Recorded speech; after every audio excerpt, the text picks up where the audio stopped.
we're coming to your city. Gonna play our guitars and sing you a country song. We'll all be flying higher than a jetliner. And if you want a little bang in your yin-yang, come along.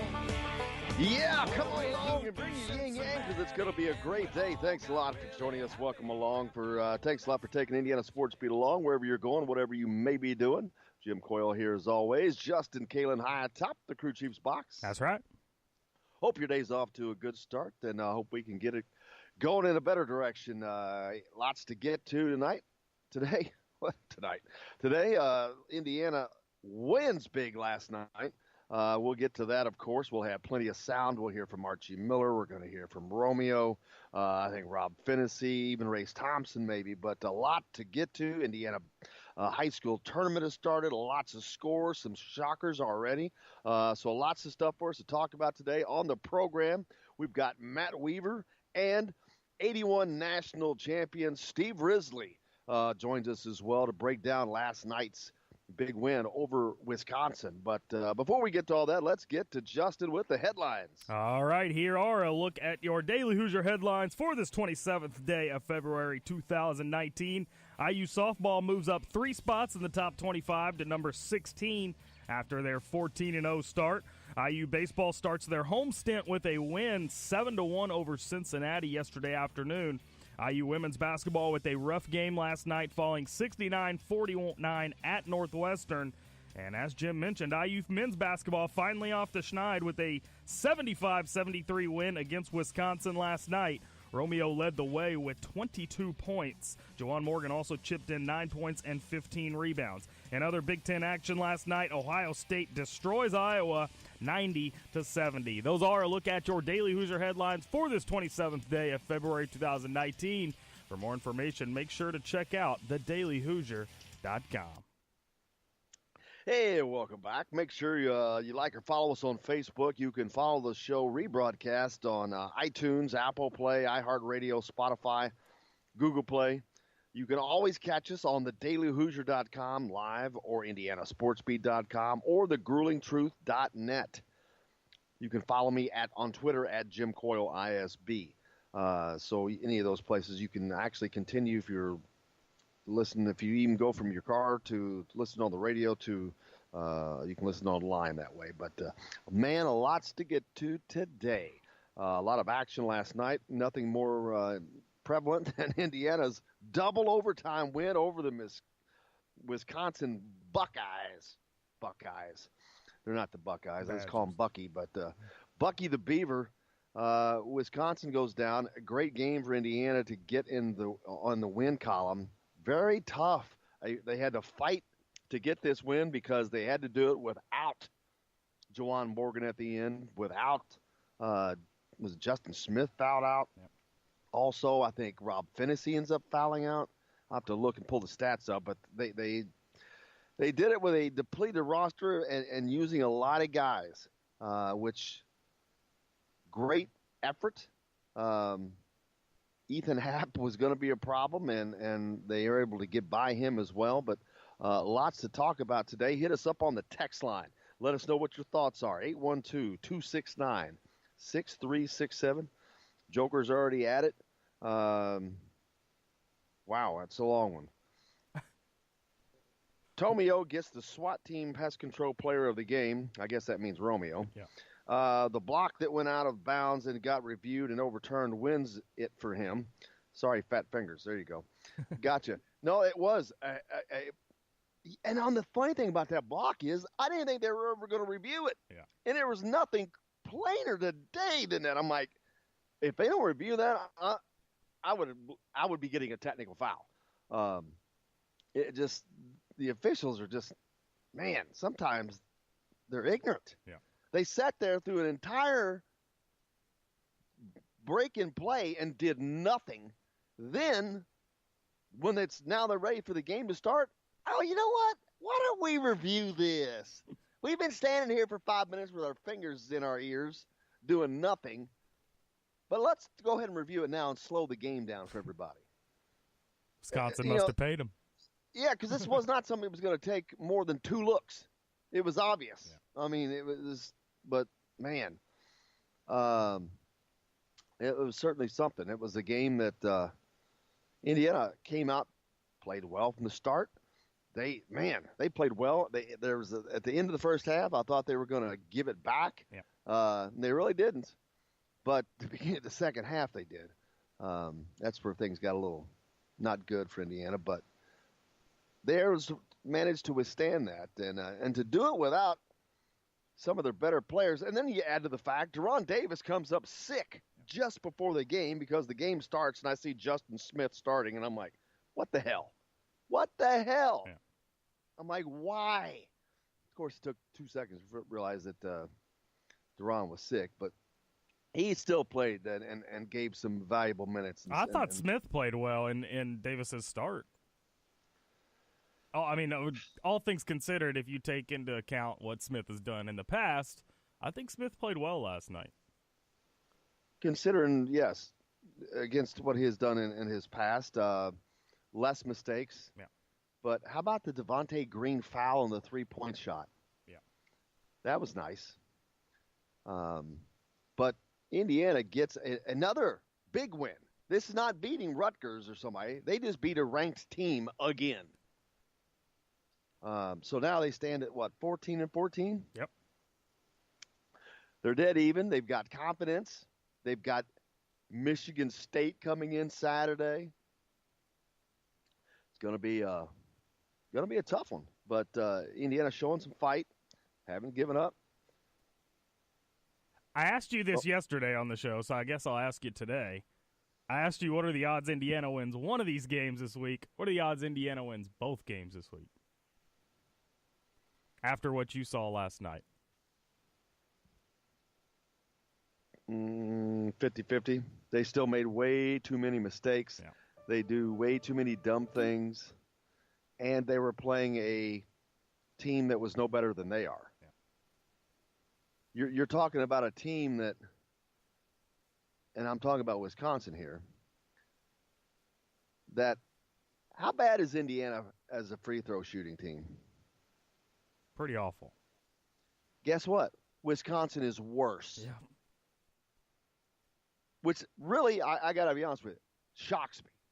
Wisconsin is a team based on fundamentals, is based on doing the little things right. They play good defense. They don't turn the ball over. They don't make dumb mistakes.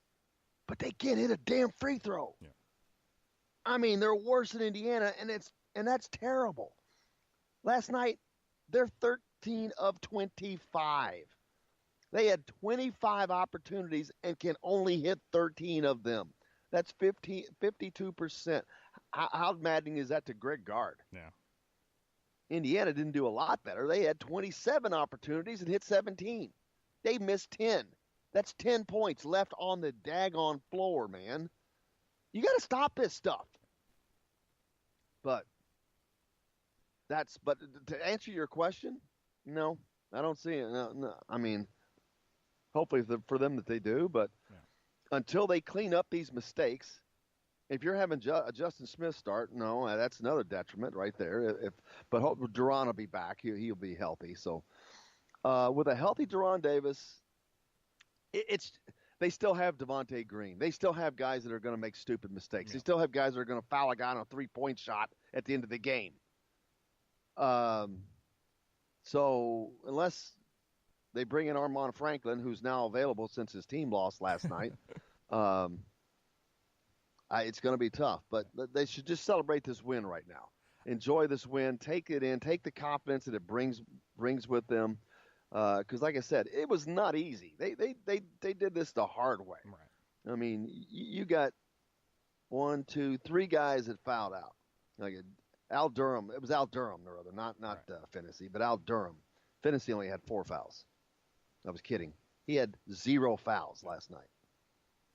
Same with Romeo Langford yeah. and Rob Finney with 0 fouls. That's impressive. Yeah, because I'll be honest with you, Romeo played pretty damn good defense last night for the most part.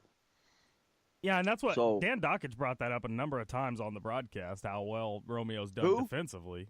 Who? Dan Dockage.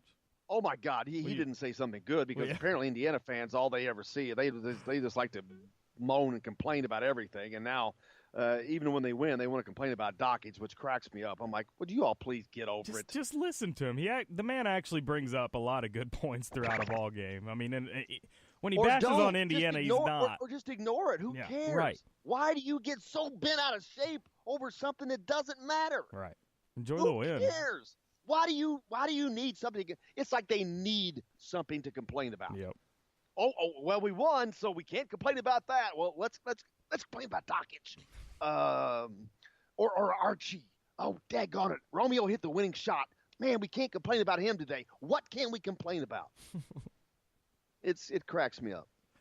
There's a couple of numbers from last night that really jump off the page at me in terms of closing that game out. I believe in the first half, Indiana had 11 turnovers. They only end the game with 13, so 2 in the second half and then the overtime periods. And then second thing I noticed, 6 of 20 from 3. Indiana hit 5 threes in the first half. So that means they had 1 3 in the first half. No. They hit 6 threes in the first half. Oh, was it 6? Okay, perfect. So they didn't hit one the rest of the game. And they're able to still win. Or in the overtime periods. They're able to still win after that? That's incredible. I posted that last night. Indiana was 6 of 14 at the end of the half. Because I remember posting that at the half, that they were shooting the 3 ball extraordinarily well for them. They don't hit another one the rest of the daggone game. Of course, they don't shoot that many more the rest of the game. Right. They'd end up overall at 6 of 20. So they only shot it 6 more times throughout the second half and the 2 overtimes. That's like an entire game. Yeah. So how in the hell they managed to go an entire game shooting 6 threes is beyond me. I don't care. I'm okay with that. But, yeah, they don't hit one in the second half. But I don't know that Wisconsin hit more than one because they ended up 6 of 22 for the game. Yeah. And I know they hit a couple pretty in the first half, so I don't know that they hit many in the second half. It's kind of ironic, but I did not realize Indiana had 11 turnovers in the first half. That's horrible. But if that is the case and they only managed 2 for the rest of the game, that's unbelievable for this team. Unofficially 11, but it was at least 10. Which is still unbelievable. It's awesome. I mean, that's a great run. Yeah. The Indiana out-rebounded Wisconsin. Ethan Happ coming in, we knew he was going to be a beast. I'd already said that, hey, I'm running in Forrester, I'm running in Clifton Moore, I'm running in Race Thompson, and I'm telling him to hack a Happ. Yeah. They didn't do that, and he ended up having a great night, 23 points on 9 of 18 shooting. 5 of 10 at the free throw line, though. 5 of 10. He hits 50%, that's which good is for him. 15% above his shooting average there. But yeah, that again, if you're Greg Gard, that's got to drive you nuts. A team that does everything so well and can't shoot free throws. Yeah. It's unbelievable. But a great win for Indiana last night as they will continue to try to push forward. Another text in from Joker. I thought that when Al Durham fouled out and Green came in that the game was ending in a loss for sure. Well, it wasn't for a lack of trying. But, it was a little scary, but we got a lot to talk about today because of it, though. Plenty to get to. Matt Weaver will be on because Indiana spring football starts this week. But we're also talking to Steve Risley, a member of the 81 National Championship team. We'll talk about last night's huge win over Wisconsin. Plenty more to get to as well. Stay tuned. Indiana Sports Beat's back right after this. Now that I told y'all a little bit about myself, let me tell you a little bit about this dance. It's real easy to do. Check it out. Hello, everybody. Jim Coyle from Indiana Sports Beat. When I'm not covering the Hoosiers, you can find me at Bubba's 33 in Clarksville, located on the northeast corner of I-65 at Veterans Parkway. Bubba's 33 has hand-tossed pizzas, bold burgers, and ice-cold beer from a select list of local craft brewers. An incredible food selection, all made fresh daily. Whether you're meeting the team for that post-win meal in the family dining area or meeting friends for happy hour to watch the game on one of Bubba's 50 TVs. Bubba's 33 in Clarksville. Pizza, burgers, beer. We all want a winning smile for those championship photos, and that's exactly what you will get at Reynolds Family Dentistry in Sellersburg. Reynolds Family Dentistry has been serving the dental needs of Hoosier families for over 30 years. Let Doctors Roger and Jay Reynolds take care of your family. Just off of I-65 at 809 South Indiana Avenue in Sellersburg. Call 812-246-3368. That's Reynolds Family Dentistry, 812-246-3368. Many medicines used to treat colds and flu contain acetaminophen, a pain reliever and fever reducer found in hundreds of over-the-counter and prescription medicines. But taking too much or more than one medication containing acetaminophen per day can damage your liver. So always read the label and don't take acetaminophen if you drink 3 or more alcoholic drinks every day. To learn more, visit fda.gov/OTC pain info. A message from the U.S. Department of Health and Human Services Food and Drug Administration. This is Jim Coyle with the Indiana Sports Beat. And I'm Justin Kalen with Indiana Sports Beat. Justin, what's your favorite show? It's got to be Indiana Sports Beat, but I'm not ever sure where to find it. Well, you can always like and follow us on Facebook. Always follow the show rebroadcast on iTunes, Google Play, iHeartRadio, Spotify. TheDailyHoosier.com is a great place to sign up for it each and every day. Or, of course, on Big X Sports Radio, 1450, 96.1 WXVW in Southern Indiana, and 97.7 The Ref in Evansville. If you want to get your day off to a good start, then stop at Billy Joe's Gas and Food Mart on Highway 150 in Floyd's Knobs. While you're filling your gas tank, you could fill your own tank with a hot breakfast or try one of Billy Joe's daily lunch special. Billy Joe's Gas and Food Mart opens at 5 a.m. and everything is made fresh daily. And if you bring your own mug, coffee is only 50 cents. And Billy Joe's also has free air. The best place to start your day is at Billy Joe's Gas and Food Mart on Highway 150 in Floyd's Knobs.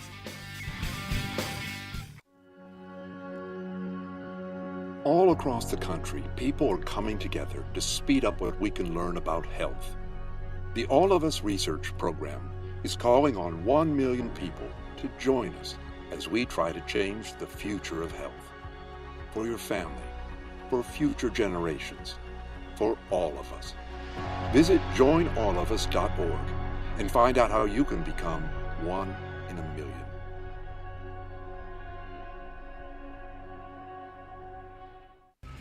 All right, crew, let's get her dug. Honey, you want to give me a hand? I'm planting that tree, remember? No matter how large or small your digging project may be, no matter how urban or rural, you must always call 811 before any digging project. 811 is our national one-call number, alerting your local utility companies to come out and mark any lines they have near your dig site. You must call 811 at least 2 to 3 business days before any digging project, so you can avoid hitting our essential buried utilities. This includes natural gas and petroleum pipelines, electric, communication cables, and water and sewer lines. So before you do this or this, make sure you do this. For digging projects big or small, make the call to 811. Brought to you by Common Ground Alliance.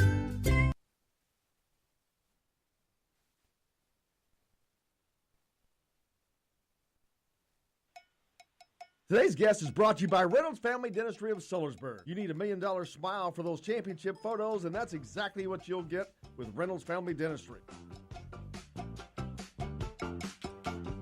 All my friends know the low rider. The low rider is a little higher.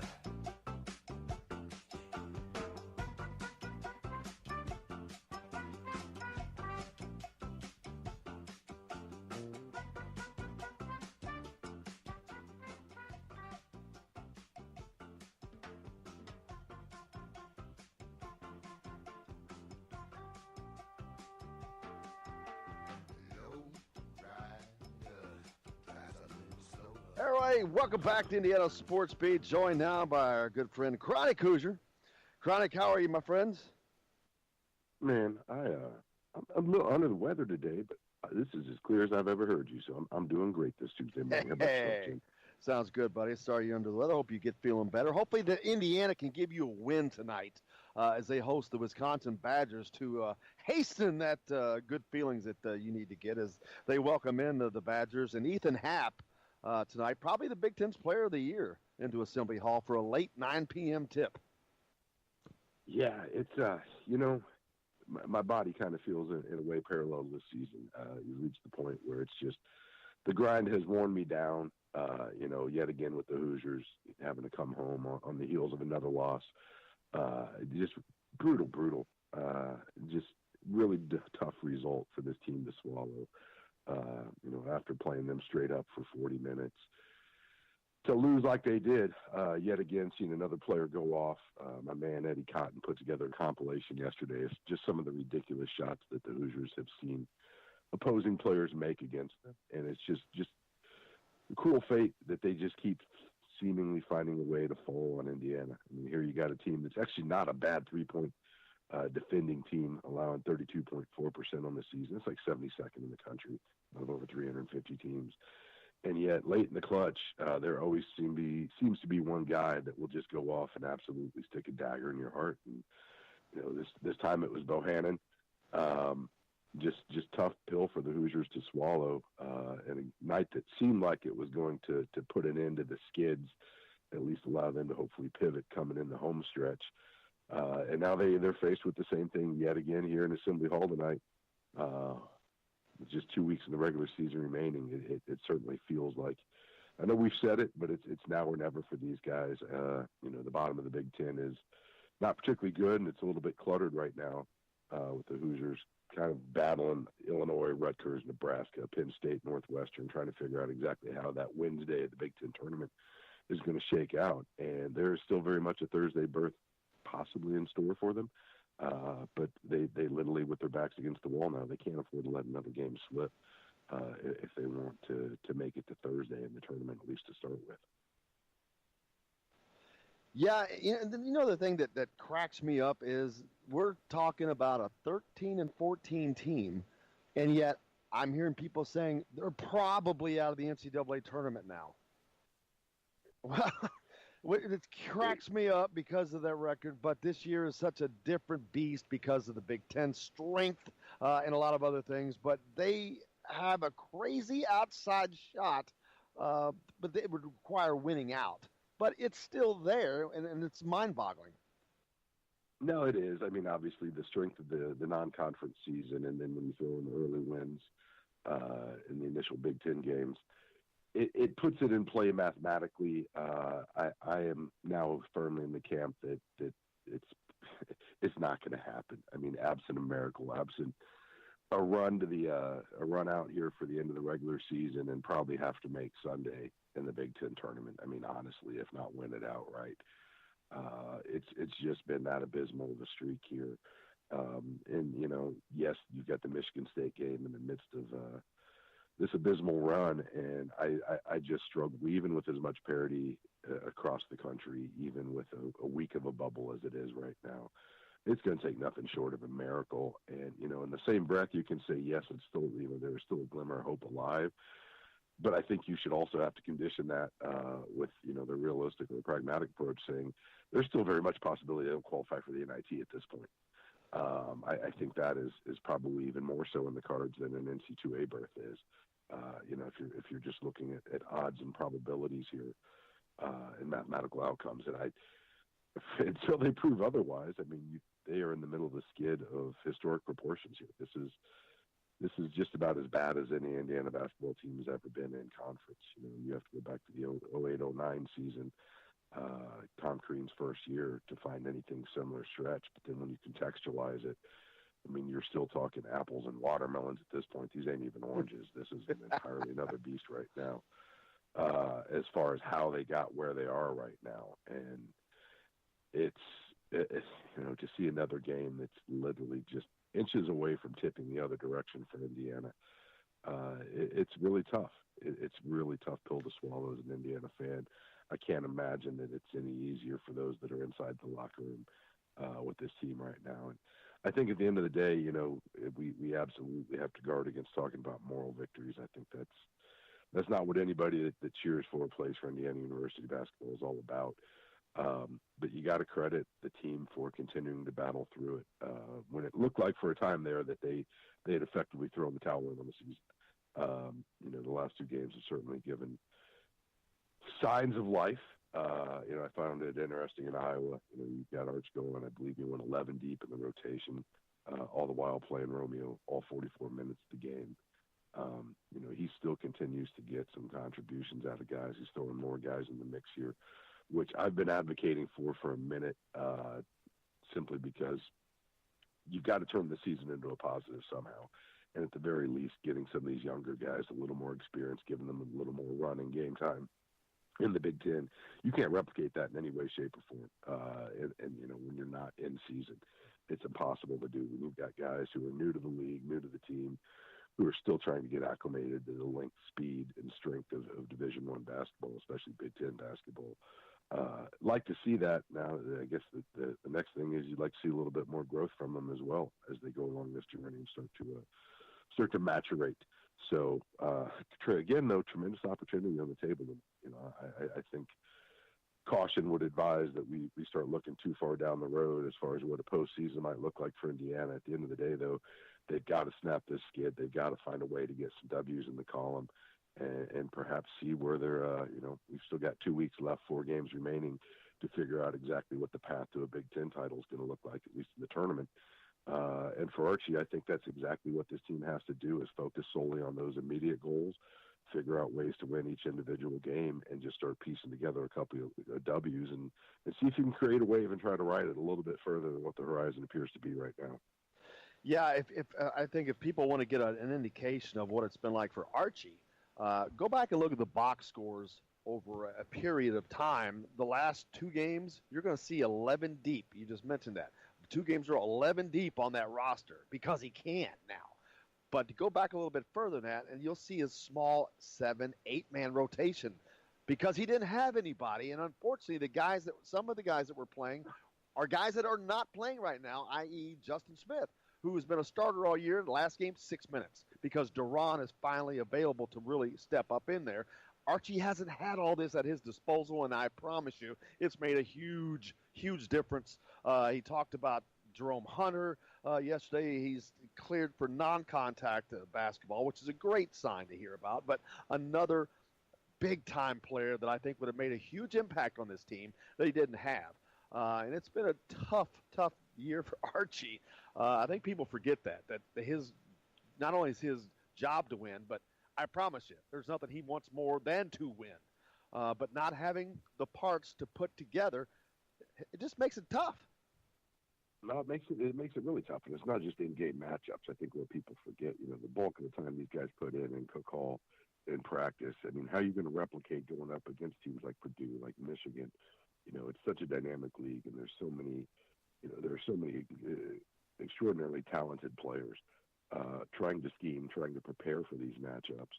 When your practice squad, who exactly are your starters going up against during that injury stretch?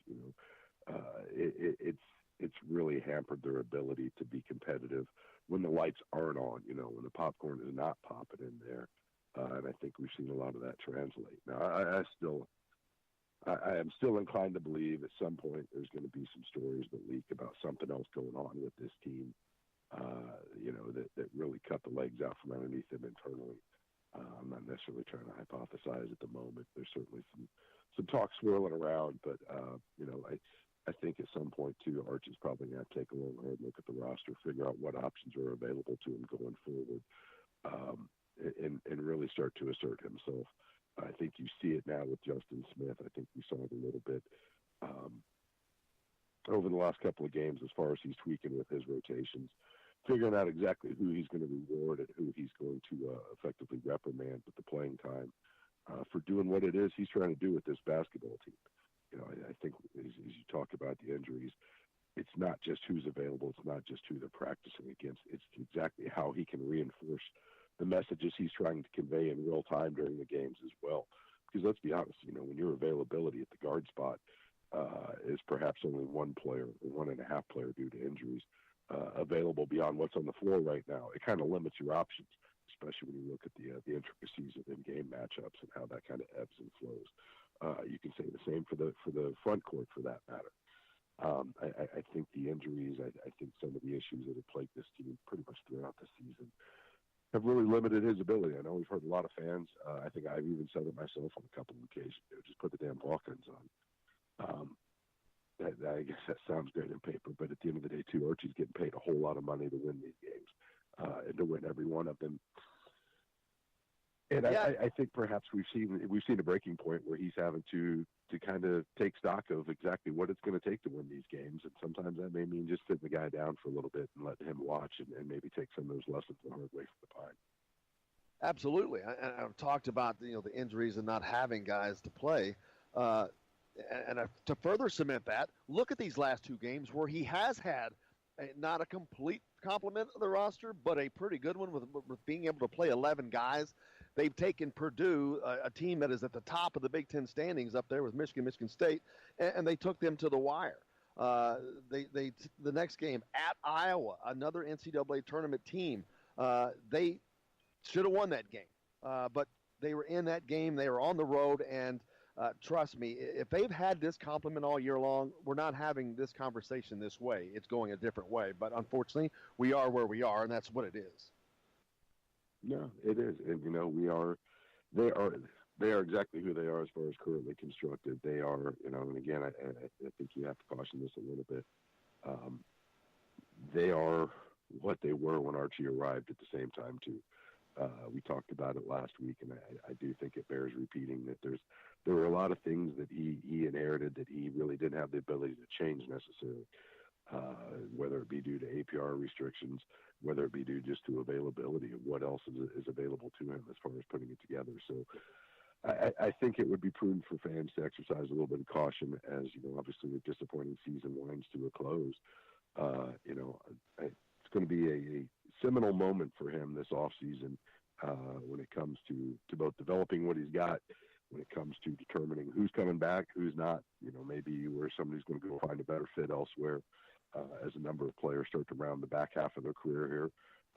And that transfer portal, presents an even opportunity on the other side. You got to sit a year, but there's going to be a couple more years available perhaps for some guys, maybe even just one, I don't know.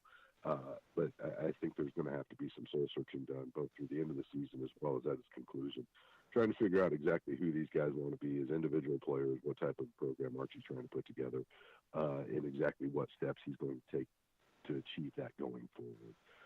Because clearly, what was here, while insufficient at times, while diminished for most of the time through a variety of reasons, mainly injuries, but also some other stuff, came into play this season. I think it's going to be important for them to kind of take stock and figure out what lessons were learned from this. How do you avoid them in the future? And what's going to get Indiana back on track to winning? Because at the end of the day, I think as patient as fans, for the most part, have been, and there's certainly been a lot of overreaction, I don't think that patience lasts very much longer. I truly don't. And I think with each continuing loss here as the season closes, those frustrations are just going to compound. That boiling point is going to inch a little bit higher. And we've all seen what Indiana basketball is like when it reaches that boiling point. It's not a particularly pleasant place. I can't imagine for the staff. I certainly can't imagine for the players, but especially the fans, administrators, and everybody else around this program. No, I definitely expect some changes next season. I think that it is definitely not lost on Archie that his job depends on it. His job depends on winning, especially at a place like Indiana, and I'm more than certain he can do that. He just had a tough hand handed to him this year, and hopefully they can get that taken care of. They all have a big game Saturday against Michigan State, another opportunity. They've beaten them already, so maybe they can go 2 for 2. How crazy would it be for Indiana to have the season they've had and then to sweep Michigan State? You know what? With this team, I mean, that's the true paradox of this. You talk about the 3-point percentages and some of these crazy shots that they've allowed to go in. I mean, there are so many things that are just absolutely bonkers that defy, reasonable belief as far as how it's shaken out. Perhaps that's the most likely outcome is the games that Indiana has the lowest chance of winning here to close are the ones that they seal up. We've already seen it with the Michigan State win and East Lansing. I certainly wouldn't be making any wagers on that, but at the end of the day, too, I certainly wouldn't be surprised. There are so many things like this team's currently second in the nation in free throw percentage allowed. I mean, the one shot that's unguarded, and they were first as of last night. I mean, I don't know how you explain it, but, you know, I think you had mentioned it, the Ethan Happ strategy. You just hack the guy every time he gets the ball, force him to the line. Maybe that's Indiana's best defense going out. I don't know. Perhaps it's just time to think outside the box and just flip reality upside down, because basically that's what it feels like it's been to this point. So you might as well just embrace it, you know, swallow the red pill, and let's see what rabbit hole we go down together. He is the mayor of Hoosier Nation. You know him as Chronic Hoosier. Brother, thank you. I look forward to maybe see you this weekend up at the spring ball gets started this weekend as well for football. Spring football starts for Indiana. So maybe we'll see you up there. Football's the home opener for IU baseball as well. And you know what? I'm just as excited to get over to Annymore Field as I am to get to Park Coffey Field. Undefeated Indiana softball, soon to be heading home as well. So it's nice as the weather's still pretty cold outside. It's certainly a breath of fresh air to see the boys of summer and spring and the girls back out on the diamond here. So thanks a lot, brother. Confluence of the winter and spring. We'll see you. Thank you. Appreciate it. Chronic Hoosier with us as always. Appreciate him joining us. Always entertaining. We've got more coming up here on Indiana Sports Beat. Mike Schumann joins us next. Stay tuned. We're back right after this. I'm gonna meet the boys on floor number 2. Smoking in the boys' room. Smoking in the boys' room. Hello, everybody. Jim Coyle from Indiana Sports Beat. When I'm not covering the Hoosiers, you can find me at Bubba's 33 in Clarksville, located on the northeast corner of I-65 at Veterans Parkway. Bubba's 33 has hand-tossed pizzas, bold burgers, and ice-cold beer from a select list of local craft brewers. An incredible food selection, all made fresh daily. Whether you're meeting the team for that post-win meal in the family dining area or meeting friends for happy hour to watch the game on one of Bubba's 50 TVs. Bubba's 33 in Clarksville. Pizza, burgers, beer. We all want a winning smile for those championship photos, and that's exactly what you will get at Reynolds Family Dentistry in Sellersburg. Reynolds Family Dentistry has been serving the dental needs of Hoosier families for over 30 years. Let Doctors Roger and Jay Reynolds take care of your family. Just off of I-65 at 809 South Indiana Avenue in Sellersburg. Call 812-246-3368. That's Reynolds Family Dentistry, 812-246-3368. Many medicines used to treat colds and flu contain acetaminophen, a pain reliever and fever reducer found in hundreds of over-the-counter and prescription medicines. But taking too much or more than one medication containing acetaminophen per day can damage your liver. So always read the label and don't take acetaminophen if you drink 3 or more alcoholic drinks every day. To learn more, visit fda.gov/OTC pain info. A message from the U.S. Department of Health and Human Services Food and Drug Administration. This is Jim Coyle with Indiana Sports Beat. And I'm Justin Kalen with Indiana Sports Beat. Justin, what's your favorite show? It's got to be Indiana Sports Beat, but I'm not ever sure where to find it. Well, you can always like and follow us on Facebook. Always follow the show rebroadcast on iTunes, Google Play, iHeartRadio, Spotify. TheDailyHoosier.com is a great place to sign up for each and every day. Or, of course, on Big X Sports Radio, 1450, 96.1 WXVW in Southern Indiana, and 97.7 The Ref in Evansville.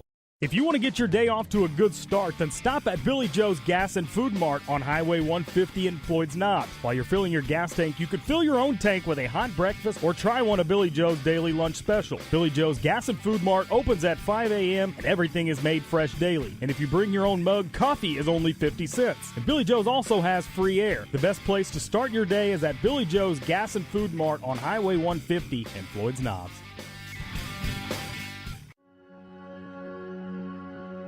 All across the country, people are coming together to speed up what we can learn about health. The All of Us Research Program is calling on 1 million people to join us as we try to change the future of health. For your family, for future generations, for all of us. Visit joinallofus.org and find out how you can become 1 in a million.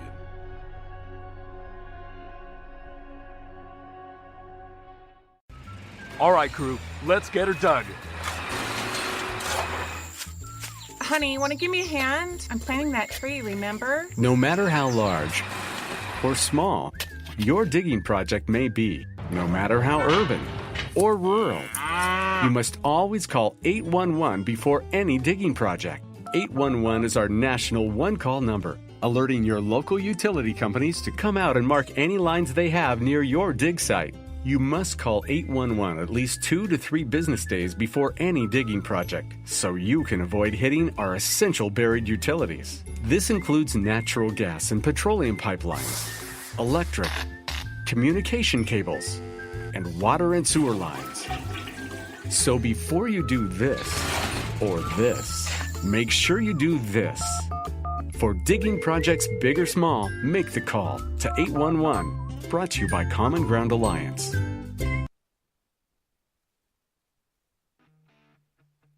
This hour is brought to you by Sweetland Waste and Removal Service, a homegrown company serving southern Indiana since 1995.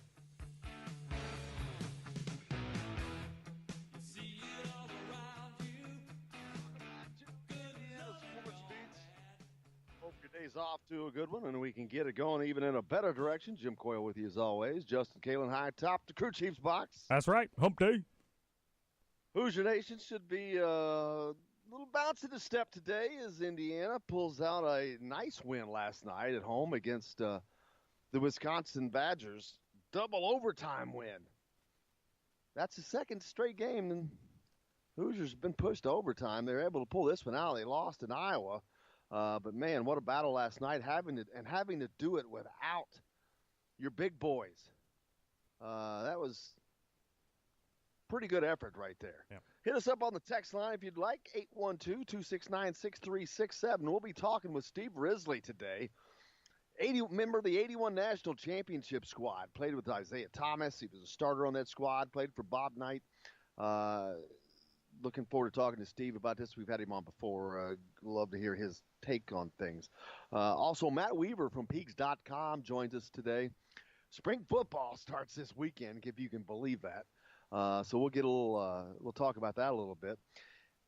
Indiana tournament action in high school started last night as well. We don't do a lot of high school stuff, but tournament time, man. Tournament time is fun because all kinds of stuff happens, and last night was no exception. There's already some I don't know if I guess you'd call them upsets, but whether they're upsets or not, it's Armand Franklin and Indianapolis Cathedral. They're gone, man. They're out of the tournament already. First round game. I forget who they lost to, but I'd have to look back. Was it Lawrence Central? Yeah, Lawrence North. Lawrence North, yeah. Todd Leary's dancing in the streets today. So Lawrence North, 65-59. They knock off Armand Franklin, Indiana signee Armand Franklin. He ends his high school career after just one tournament game this year. Now, David Bell and Warren Central will play Warren Central next as North Central beats Indianapolis Tech last night to move forward there. Then, of course, in southern Indiana, some big games last night. Floyd Central was in action, and Kobe Barnes, I think he had like 30 or 32 points in a big win over who they play? Jennings County? Yeah. 70-47, and then Jeffersonville wins just as big over Bedford North Lawrence. No, they played Seymour. They play Bedford North Lawrence next. Yes, my bad. Correct. They beat Seymour. Yeah. Big win over Seymour. So they played Bedford next. Floyd Central plays New Albany next. And yet again, those two keep finding a way to play each other in the tournament. So they'll be doing that again this year. So it's just fun, man. It's always just a fun time. Yeah. But you've got lots of scores from all over the place as well down in the southwest part of the state. I'm trying to pull those up. I'm not very fast on the computer. Castle went down last night, so there's another big Alex player. Hemingway's out. There's another. That's one I was trying to get to. Yeah. I lost the I think that was 64-62. So pretty good game there. But just a lot of action going on. Yeah, Evansville Central beats Castle 64-62. Jasper knocks off Evansville Harrison 54-48. So those two will be moving forward. So just the tournament's on, man. It's lots of basketball right now. Everybody's got to be happy. If you're a Hoosier Nation member, Indiana with a big win. Now they've got a big game coming up this Saturday as Michigan State will come. So it never stops. Yeah. Bill texts in, Devontae Green get the Reynolds Family Dentistry player of the game for that foul on Trice. Was as painful to watch as getting 4 teeth pulled. A line. That was a little bit of that was rough. But Romeo gets the Sweetland Waste Removal Player of the Game. That play at the end to win the game was sweet. Look at him, man. I love it. Bill, you should come be our marketing guy. I'm just exactly marketing director. Look at him go. Love it. That's awesome. But, yeah, hit us up on the text line, 812-269-6367. Keep them coming. We appreciate it. But, yeah, it's a happy day for just to get a win. And, you know, I even saw a little emotion out of Romeo last night when he hit that shot, that game-winning shot. Well, that was probably vindication. I mean, from all the shots he's missed early in the year. He's had a lot of opportunities at the end of games, but good to see it finally work out. Yeah, and that's what I was looking for against Iowa. Yeah. That right there. Not a step-back three. You know, and listen to the game. I wasn't able to attend the game last night, so I was watching it. Listening to Dockage talk about, because there was a couple people taking some step-back threes last night. He called that the second most selfish shot in basketball. He said it's just for show. Yeah. And it makes sense. It's but great effort by Indiana last night. How about Race Thompson? Yeah, I wanted to bring him up. Yeah. What a great night for him, getting to play substantial minutes for a couple reasons. Number one, they needed him, but then when you keep losing players, when guys keep fouling out, they lost Jawan Morgan and they lost Justin Smith, and Race Thompson, he ended up playing 21 minutes last night. He only had 1 point. He only took one shot. He had 2 free throws, and it all came from he hit 1 free throw. But he played really, really, really good defense. Yeah. For not playing as much as he has, man, he did a really good job of being important in the game. Yeah. I mean, he was a factor. He really did a good job defensively. Woulda, coulda, shoulda. Been nice to have him all year. Right. How well do you think he'd be playing right now? Oh, it's incredible. I mean, if it's anything like last night, I was really, really impressed with Race last night. You mentioned his 7 rebounds, but defensively, I actually checked the box score this morning. He only had credit for 1 steal in that game last night, but I promise he was responsible solely for 7 or 8 steals. I mean, he was getting his hands in the passing lane. He tipped a couple balls away from guys that were holding it. I was very, very impressed with Race last night, and I can only imagine what this team would be had he played the whole year. Well, Jawan Morgan, just a point short of a double-double. Yeah. Not a very good shooting night for him, man. He was only 3 of 12. That's bad. Yeah. You know, was like 20, what is that, around 20%? That 25, yeah. But he pulls down a career-high 15 rebounds. And each and every one of those was pretty daggone important. Yeah. So, even though he was just short of hitting double figures, Indiana would have 4 other guys hit double figures, led by Romeo Langford with his 22 points on 8 of 17 shooting. How many three-point shots do you think, if you're not looking at the stats, how many three-pointers do you think Romeo took? Lucky for you, I'm not looking at the stats, so I'm going to guess, 3? You're dead on. You're dead on. And I think that's a fine amount. And I'm cool with that. Was he 1 for 3? Yeah, he was 1 for 3. And I'm cool with that because that's not too many. Right. That doesn't show me that, oh man, he's hunting for nothing but a 3-point shot. No, that looks like he took 3 shots when they came to him. Yeah. So I'm good with that. Devontae was 1 for Green, 1 for 3. His new nickname, 1 for. But Deron Davis, again, comes up sick just before the game starts. Not able to start. They put Justin Smith in his stead. He would score 12 points on 5 of 9 shooting. Like you said, not a bad night from the field. He had 6 rebounds. You can't complain a lot about that. I mean, 12 points, 6 rebounds. If you get that every night, you're going to take that. Yeah.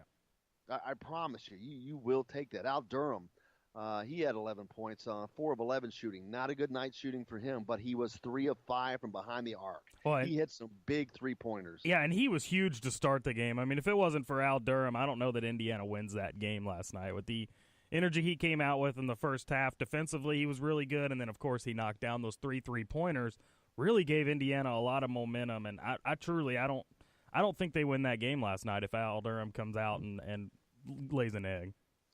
Gets them off to a great start. Yeah. I mean, and actually they had a 13-point lead that they let melt away. Yeah. And that started at a juncture where I'm like, okay, Archie, it's get them back on the floor. There was a period where Juwan Morgan, Romeo, and I think there was someone else, was not in the game. And I look up, and they've already lost 6 points off of the lead. I'm like, you got to go, man. It's too late. To me, it was a possession too long that he waited that. You cannot – here's the thing. I don't think that you need any more of a sample size to know that when Juwan Morgan and Romeo Langford are not on the floor for Indiana, things are not going to go well. Yeah. So why would you put Indiana in that position for more than a 60-second span? I have no idea. Yeah. Because let me tell you what's going to happen. Rewind and watch the game last night and watch a 13-point lead melt away like an ice cream cone in July heat. That's exactly what happened. But we already know that this happened because it happened all season. Yep. Why were they in that position? I don't know. I mean, I know that they were foul trouble, but Romeo wasn't. And I know they wanted to get him some rest. But, hell, he's played all these games. Why now? That's the one thing I was not just hated to see them let that lead melt away because when they got it back and tight, I'm like, oh, my gosh, it's going to be a battle. But you know what? They're battle-tested. Maybe this will help them learn how to win because I don't think I think this team is still learning how to do that. Yeah. The basketball IQ on this team, I'm a little concerned it's not that good. Rightfully so. But they're going to have to continue to learn and grow, and last night was a huge step forward with that. I mean, anytime you win, it's great, but it's how they won. They won by battling. They won through overtimes. They won without their two starters, one of their best players, their leaders on the bench, Juwan Morgan, and we're still able to pull that out. Great job. Congratulations to them for getting a nice win. How about win that's desperately needed. How about the Wisconsin Screecher? What'd you make of that? Missed it. You didn't? Oh, you listened to the game on the radio. Okay, so, yeah, Wisconsin had this girl that every time Indiana went to the free throw line, and you know how Assembly Hall gets eerily quiet when Indiana goes to the free throw line, they had this chick screaming at the top of her lungs. I mean, that's all you could hear on the TV broadcast is her screaming. Did they bring her down from Northwestern? I don't know. I mean, it wasn't as high-pitched as the Northwestern girl, but, geez, oh, Pete, let it go. Yeah, that's... I didn't hear it. It was driving me nuts. I didn't know if you could pick it up on the radio or not. I was actually watching the ESPN broadcast. Oh, okay. And you didn't hear it? I did not, but I'm not always listening to that. I'm more watching than I am listening. But, yeah, I missed out on that. I didn't hear them talk about it. Did they talk about it at all? You didn't miss out on anything. No, I don't recall them talking about it. And I actually only heard her scream maybe twice, 3 times. But it was very noticeable each time. I remember the first time it was when Romeo was at the line. Right after he made his first free throw, he missed the second one. And I just looked over at my roommate like, what is she doing? She's in enemy territory making noise when Indiana's shooting free throws. Not smart. Not smart. Yeah, who cares? Hey, more big news. Changing gears for a minute. We'll be talking about basketball all day long. IU women's basketball team lost last night to Northwestern, Justin mentioned in the opening headlines. IU baseball gets a win at home to open up home play at the Bart. Spring football starts this weekend. But do you know what the biggest news coming out of yesterday was? Hit me. You want to start gambling on pro or college sports in Indiana? That's about to become a reality as that passed one of the chambers in the Indiana legislature, I believe, yesterday. Gambling on college and pro sports is becoming closer to being a reality, as I believe a location in Terre Haute right now is set. I don't know where they are in the process, other than one portion of it was approved yesterday, which shocks me, to be honest with you. A state like Indiana, that's as conservative as they get, college and sports betting? That shocks me with Indiana being one of the most high-profile sports states in the nation because of Indianapolis. You've got the NCAA located there. They're known as the amateur sports capital of the world on top of that. You've got the Colts, the Pacers, lots and lots of sports in this state. Lots of sports institutions headquartered here.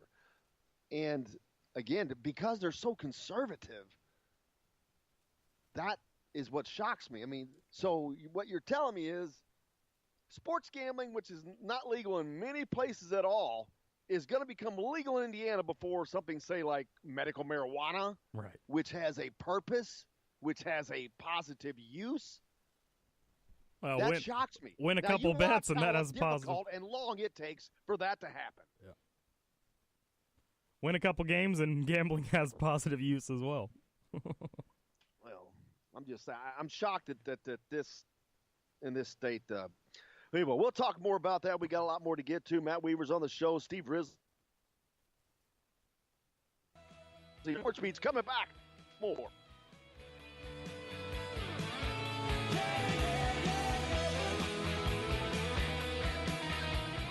Hello, everybody. Jim Coyle from Indiana Sports Beat. When I'm not covering the Hoosiers, you can find me at Bubba's 33 in Clarksville, located on the northeast corner of I-65 at Veterans Parkway. Bubba's 33 has hand-tossed pizzas, bold burgers, and ice-cold beer from a select list of local craft brewers. An incredible food selection, all made fresh daily. Whether you're meeting the team for that post-win meal in the family dining area or meeting friends for happy hour to watch the game on one of Bubba's 50 TVs. Bubba's 33 in Clarksville. Pizza, burgers, beer. We all want a winning smile for those championship photos, and that's exactly what you will get at Reynolds Family Dentistry in Sellersburg. Reynolds Family Dentistry has been serving the dental needs of Hoosier families for over 30 years. Let Doctors Roger and Jay Reynolds take care of your family. Just off of I-65 at 809 South Indiana Avenue in Sellersburg. Call 812-246-3368. That's Reynolds Family Dentistry, 812-246-3368. Many medicines used to treat colds and flu contain acetaminophen, a pain reliever and fever reducer found in hundreds of over-the-counter and prescription medicines. But taking too much or more than one medication containing acetaminophen per day can damage your liver. So always read the label and don't take acetaminophen if you drink 3 or more alcoholic drinks every day. To learn more, visit fda.gov/OTC pain info. A message from the U.S. Department of Health and Human Services Food and Drug Administration. This is Jim Coyle with Indiana Sports Beat. And I'm Justin Kalen with Indiana Sports Beat. Justin, what's your favorite show? It's got to be Indiana Sports Beat, but I'm not ever sure where to find it. Well, you can always like and follow us on Facebook. Always follow the show rebroadcast on iTunes, Google Play, iHeartRadio, Spotify. TheDailyHoosier.com is a great place to sign up for each and every day. Or, of course, on Big X Sports Radio, 1450, 96.1 WXVW in Southern Indiana, and 97.7 The Ref in Evansville. If you want to get your day off to a good start, then stop at Billy Joe's Gas and Food Mart on Highway 150 in Floyd's Knobs. While you're filling your gas tank, you could fill your own tank with a hot breakfast or try one of Billy Joe's daily lunch special. Billy Joe's Gas and Food Mart opens at 5 a.m. and everything is made fresh daily. And if you bring your own mug, coffee is only 50 cents. And Billy Joe's also has free air. The best place to start your day is at Billy Joe's Gas and Food Mart on Highway 150 in Floyd's Knobs.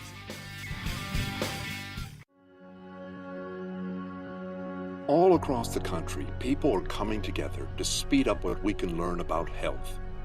The All of Us Research Program is calling on 1 million people to join us as we try to change the future of health. For your family, for future generations, for all of us. Visit joinallofus.org and find out how you can become one in a million.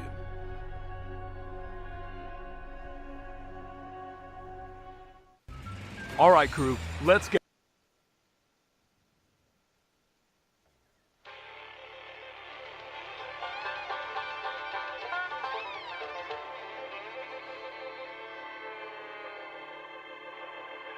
Well, we're coming to your city. Gonna play our guitars and sing you a country song. We'll all be flying higher than a jetliner.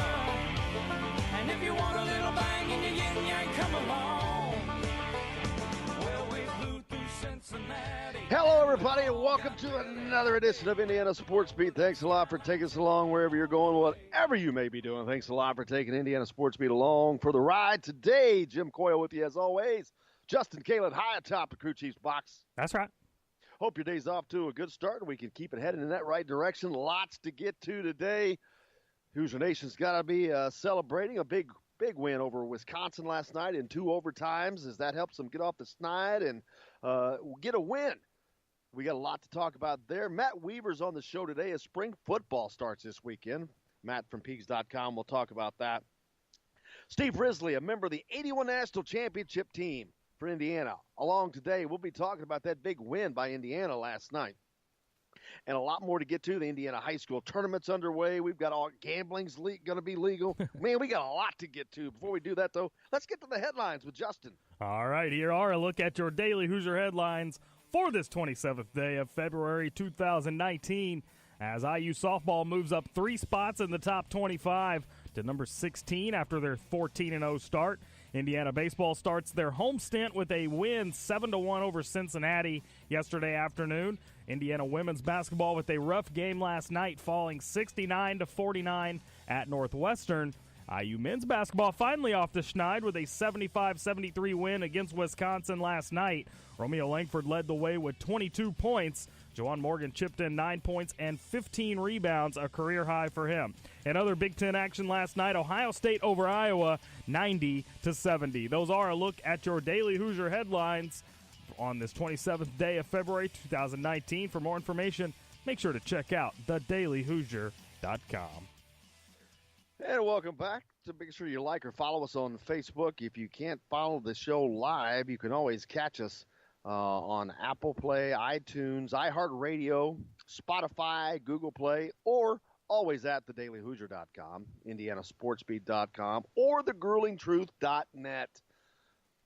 Ubiquitous. You can find me. You can also follow me on Twitter at Jim Coyle, ISB. Man, a lot to talk about today. Spring football, gambling, Indiana wins, the tournament, Indiana high school tournament's going. Whew! Action-packed, lots to get to. Of course, Indiana with a big win last night in 2 overtimes at home against Wisconsin. A late game. That game didn't get over till what? It was going on midnight. Yeah. When game finally got over. But a huge win for Indiana behind Romeo Langford's 22 points. A pretty good effort against an NCAA tournament team. So how will Indiana follow us up? Hopefully, because they've got Michigan State coming in on Saturday, a team that they beat on the road. And Michigan State is even shorter-handed now than they were when Indiana played them last time. Yeah. And if Indiana can take this win and the confidence that they played with last night, especially that first half. The first half that Indiana played last night was just pretty daggone good. I mean, they got out to a good start. They didn't make a lot of mistakes. They were hitting shots. They were hitting 3-point shots, which, again, man, people want to moan and complain, and there is a faction of the Indiana fan base. And I think that's all they want to do is bitch and complain. I swear, because there's so many people moaning about Dan Dawkins today, and I'm like, who cares? Why do you concern yourself with this crap? Right. Why? Do you really just need something to complain about? Otherwise, shut up. Just shut up. Enjoy the win. Just enjoy something. Just shut up. I'm tired of hearing the junk complaints. Yeah. I mean, there's some legit complaints, and that's okay. But when you're manufacturing stuff that just is not relevant, just shut up. Yeah. Nobody wants to hear it. But big win by Indiana last night, and what can they do with that now? Can they build on that? Because, like I said, Michigan State comes in Saturday. They've already beat them once, and they're even more shorthanded. But last night, so that first half that Indiana played, they were hitting shots. They were playing well. And if they'd have been doing this, I don't know how many games they would have won simply by playing at that level last night. Would have won them a bunch of games that they've already lost. The conversation would be vastly different about this season.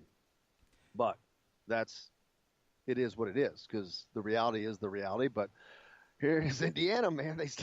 They're going to be an enigma, boy. They're going to be. What happens if Indiana was to win out now? I don't know. It's win out and go win 2 games at the Big Ten tournament. Get them on a little 6-game winning streak. They'd be in the big tournament. Do you know they could actually? Okay, they're at 14 wins right now. We got 4 regular season games left? Yep. That would put them at 18 wins if they were to win out. What if they won 2 games in the Big Ten tournament and reached 20 wins? I don't see any way possible if this team were to win 20 games that they're out, that they're kept out of the NCAA tournament. Right. Well, I'll tell you, as a matter of fact, I'm going to go one better. If they could do that, they are in the NCAA tournament. Because to do that, they just added a win against a ranked NCAA tournament-bound team last night, another one. Saturday, they play another ranked NCAA tournament team. If you add that win, which would mean a sweep of a current top 10 team, add that to the resume, there's no way they're staying out. Yeah, you're dancing. You're damn right. Without question to me. It's not even a question if that's the case. Now, we're talking about stuff that is a lot of ifs. A lot of ifs. Boy, that's about the easiest way to say it, Justin. There's a lot of ifs. But it's possible. Yeah. That's the thing that's made it so maddening. They've shown us it's possible. They have shown us that it's possible. Let me throw this stat out at you that I saw last night. That was Indiana's 4th win over a top 25 team. You know how many Gonzaga has? They're a top 10 team. You know how many top 25 wins they have? 1. They have 1. Indiana's got 4. Gonzaga plays no one. Right. They camp out in the Northwest in some janksy conference. I don't even know what conference they're in. And they play Portland State and Manitoba U and Saskatchewan Roughriders. I don't know who the hell they're playing. They're playing all these Canada teams. Yeah, they're not playing anybody of substance. Well, hell, they ought to be 27-2 every damn year. Yeah. But I don't care about them. But that's a great point. That is a great point to make. Great point. That's why, as much as this team has struggled, if they do what we just talked about, they will be in. Right. We'll talk about that a lot more with Steve Risley's on the show today, a member of the 81 National Championship team from Indiana.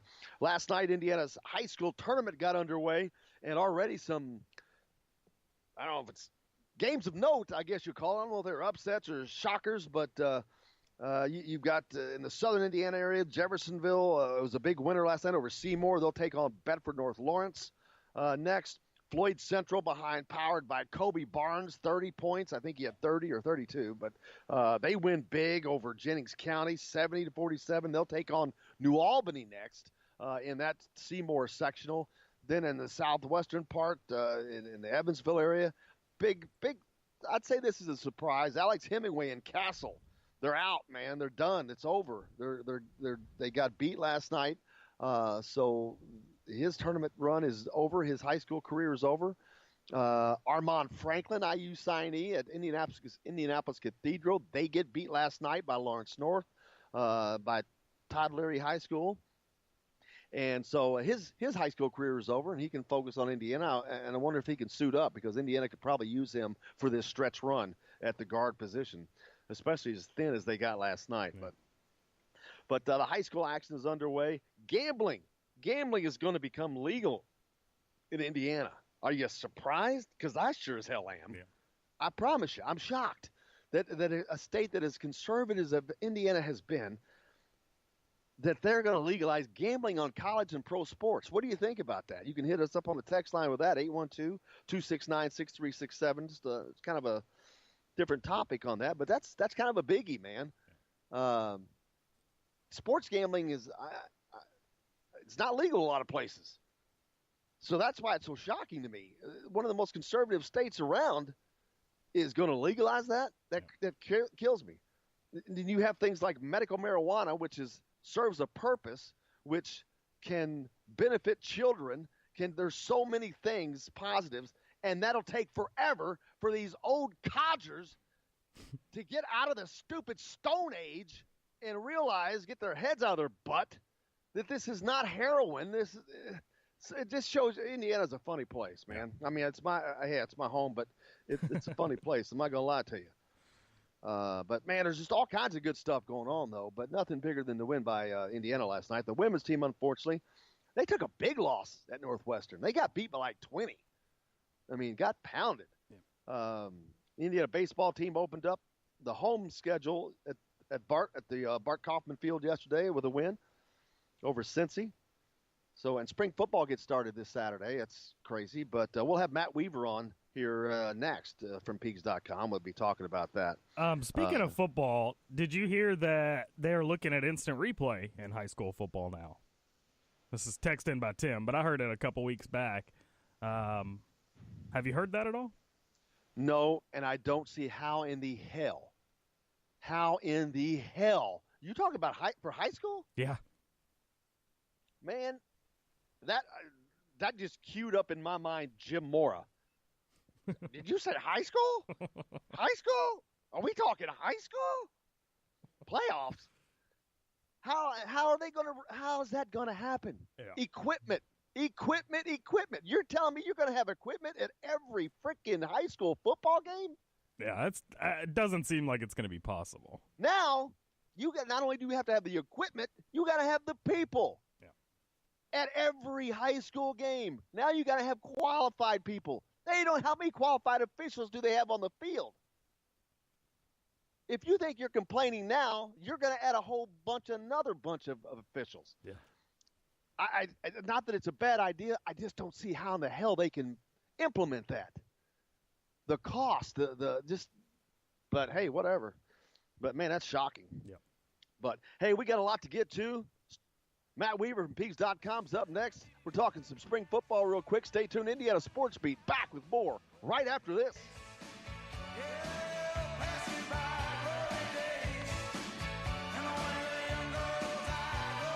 Hello, everybody. Jim Coyle from Indiana Sports Beat. When I'm not covering the Hoosiers, you can find me at Bubba's 33 in Clarksville, located on the northeast corner of I-65 at Veterans Parkway. Bubba's 33 has hand-tossed pizzas, bold burgers, and ice-cold beer from a select list of local craft brewers.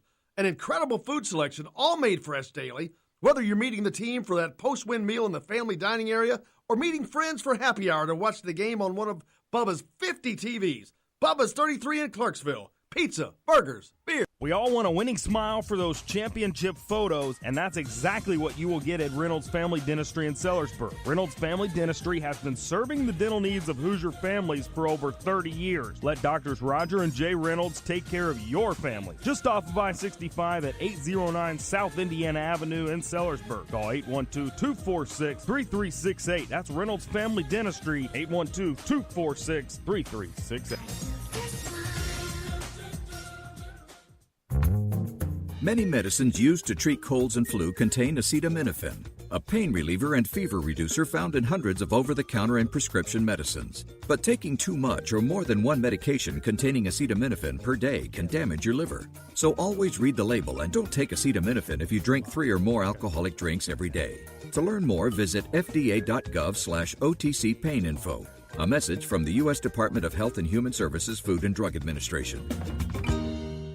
This is Jim Coyle with Indiana Sports Beat. And I'm Justin Kalen with Indiana Sports Beat. Justin, what's your favorite show? It's got to be Indiana Sports Beat, but I'm not ever sure where to find it. Well, you can always like and follow us on Facebook. Always follow the show rebroadcast on iTunes, Google Play, iHeartRadio, Spotify.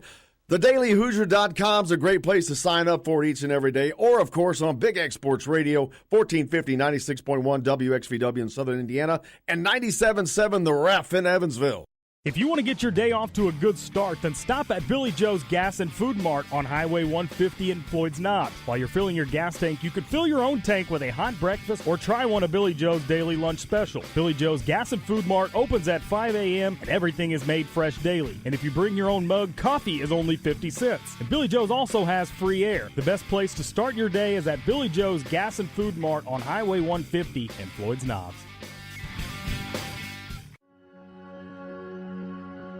All across the country, people are coming together to speed up what we can learn about health. The All of Us Research Program is calling on 1 million people to join us as we try to change the future of health. For your family, for future generations, for all of us. Visit joinallofus.org and find out how you can become one in a million.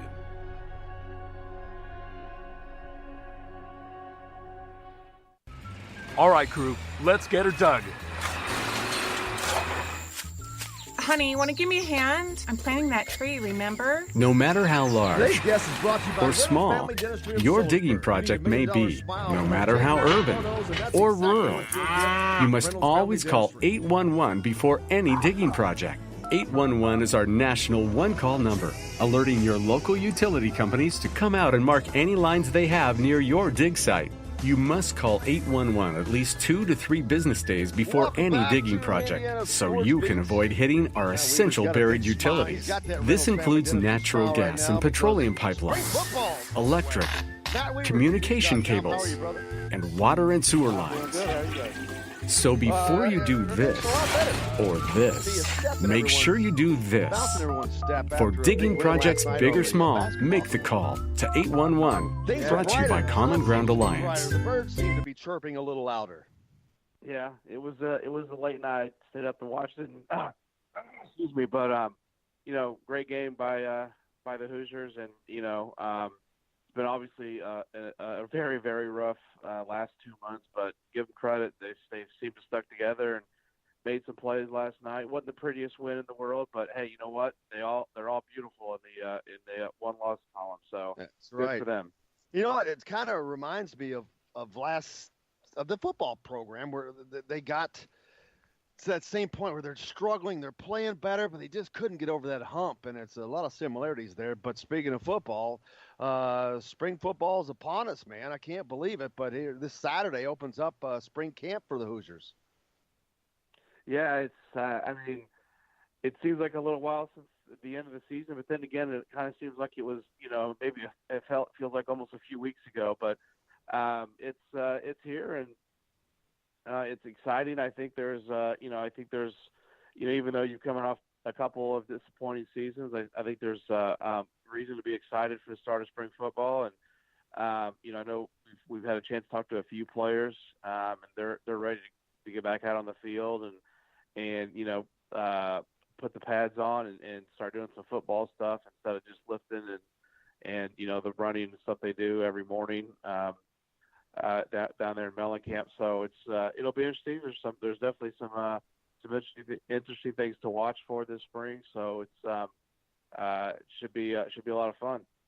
Yeah, the two people most want the fans I think most want to see, they'll only get to see one of those, and Jack Tuttle. But Michael Penix, of course, still recovering from knee surgery, but he's progressing along schedules from what I hear, or ahead of schedule, but he won't be playing. But what can the fans expect to get from this spring ball? What can they, when they come see him? I think the game is April 7th or something like that? April 12th. It's the night before Little 5 race this year, Friday night. I think it's at 7:00. Holy crap! I think the biggest thing, and obviously in a spring game, it's really vanilla. You're not showing a ton, but just what is the new offense? I would guess that's the biggest thing fans are gonna be looking for. What does the new offense look like under Kalen DeBoer, the new OC? The defense to me is not going to change. Obviously, you got a new DC and Kane Womack, but maybe he puts kind of his own stamp on it. I don't know that he will, but he's obviously his own person, and maybe he when I say tweaks things, I'm talking about real small things. And what those may be, I don't know. There's maybe just the way he calls the games a little bit different than Coach Allen. But, and then obviously, how good is Jack Tuttle? Is he as good as he, and there may be a little bit of rust there for him just because if you think about it, he practiced at Utah, for part of the season. But as far as playing, in any kind of game situation, he hasn't really done that in a little while. So, there may be a little bit of rust he's got to knock off. But everything I've heard in the offseason he seems to be the real deal. I mean, just kind of the whispers I've heard from the workouts and what people have said is he seems to be as good as advertised. Now we'll see what happens when you put pads on. That's just the players doing 7-on-7, but you put pads on and it becomes real. The bullets start flying, so to speak, that you see. But I think those are the kind of things you look for.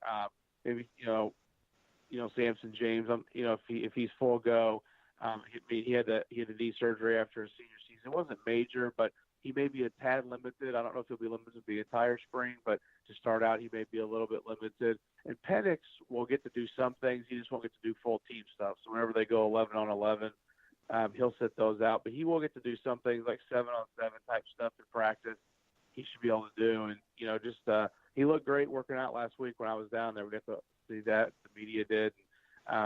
You would never know he had knee surgery if you didn't know it. He looked great. Now, he's still got work to do in his rehab, but he's progressing really well. Great news for Indiana fans. And speaking of Jack Tuttle, he comes from Utah, a pretty good offensive system under Kyle Whittingham.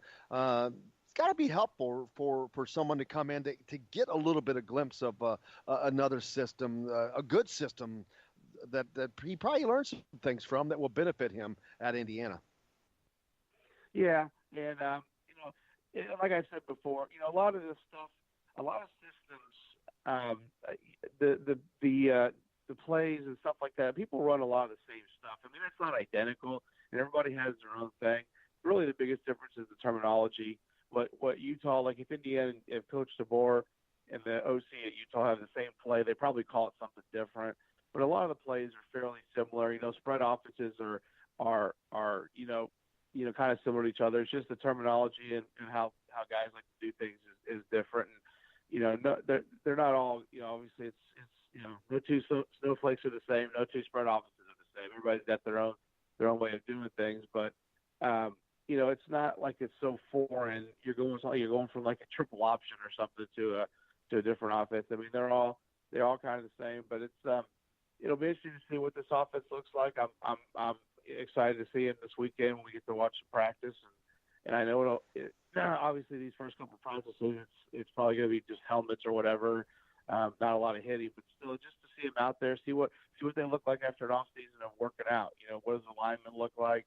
That's another thing I'm going to be watching, kind of who's where, because they got to replace, they obviously got to replace, 3 starters from last year on the O-line. And to me, that's going to be the key to the season is how that unit comes together and how well they can play.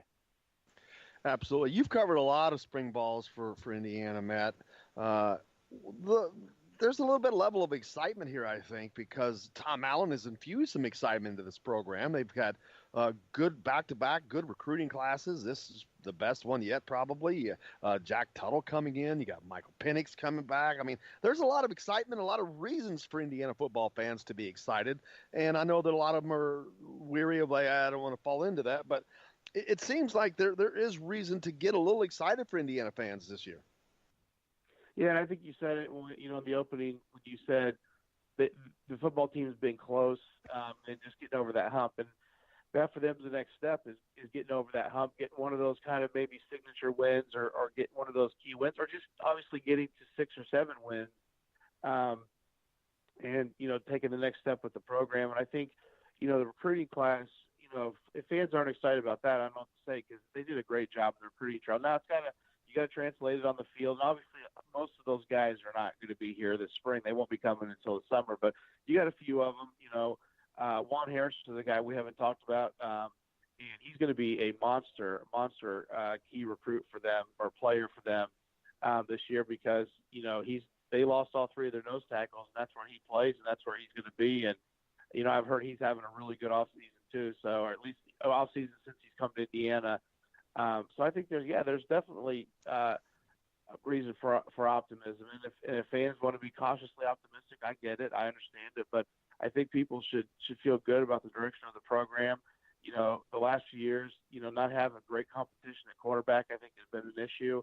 And I think that's changed with the addition of Jack Tuttle and then, Michael Penix being in his second year. And then obviously you got Peyton Ramsey coming back. So there's some legit competition there. There's legit talent. And across the board, the running back position is stacked, wide receivers good, tight ends good. O-line is going to be the question. On defense, basically everybody's back. I mean, they bring back a lot of guys, and they've added some good talent recruiting. So I think there is reason to be optimistic. Now, they got to go out and prove it. They got to go out and show fans that they are making the headway that it looks like they're making and get some wins. Yeah, and I talked about the fan base being able to be excited a little bit, but also I think the team itself, they're always going to support themselves and have confidence in themselves. But I think that maybe coming into this season, their confidence level may be boosted a little bit as well with the recruiting successes, with the guys that they have coming back, the fact that all these positions are so well stocked, that's got to boost their confidence from within as well. Yeah, and I think also, obviously in the offseason, the only thing you can really do is lift and conditioning. And this is the second year with Dave Ballou and Dr. Matt Ray and that staff. And they made gains last year, but they were starting at such a they weren't starting from a great spot because Dave Ballou talked about that, where they were as a team with the strength and conditioning. But this year, obviously, they're in a much better place. And these guys see it. They see their numbers. I mean, they obviously chart everything, and they have all that equipment that they have that IU has for the strength conditioning staff.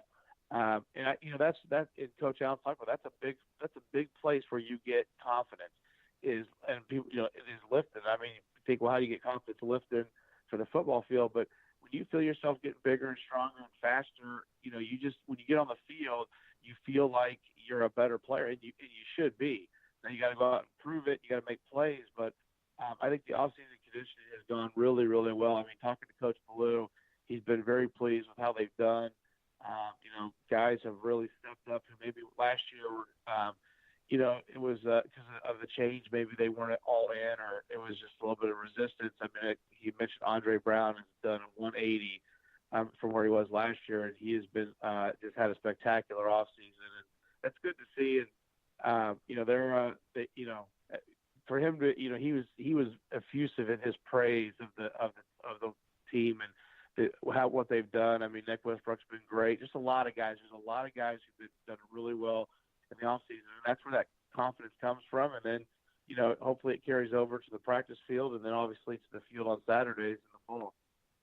Absolutely. Looking forward to it. Saturday, it gets kicked off. Matt Weaver from Peaks.com. Can't thank you enough, brother. Look forward to it. We'll see you this weekend. Okay. Thanks, guys. Take care. Thanks a lot. Matt Weaver from Peaks.com. We've got Steve Risley, former national champion for Indiana, coming up next right here. Indiana Sports Beats back with more right after this.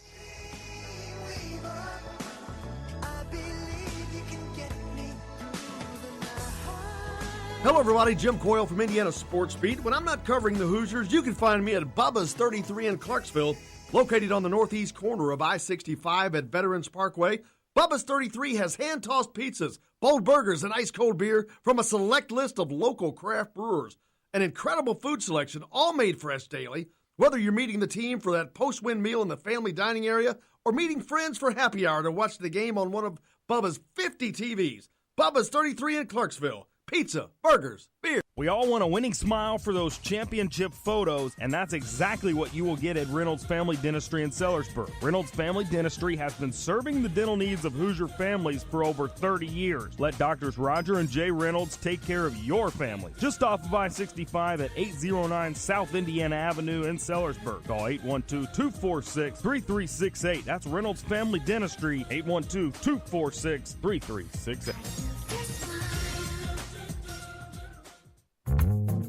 Many medicines used to treat colds and flu contain acetaminophen. a pain reliever and fever reducer found in hundreds of over-the-counter and prescription medicines. But taking too much or more than one medication containing acetaminophen per day can damage your liver. So always read the label and don't take acetaminophen if you drink 3 or more alcoholic drinks every day. To learn more, visit fda.gov/OTC pain info.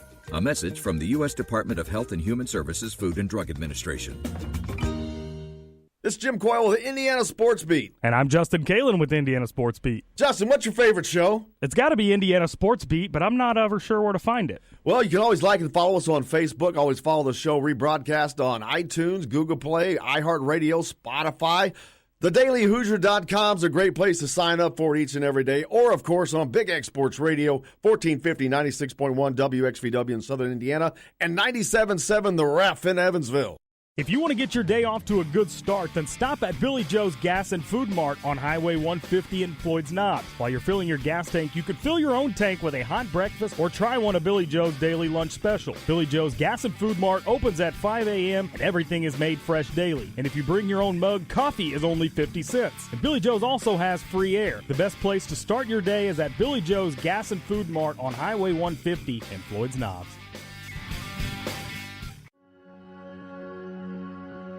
All across the country, people are coming together to speed up what we can learn about health. The All of Us Research Program is calling on 1 million people to join us as we try to change the future of health. For your family, for future generations, for all of us. Visit joinallofus.org and find out how you can become one in a million.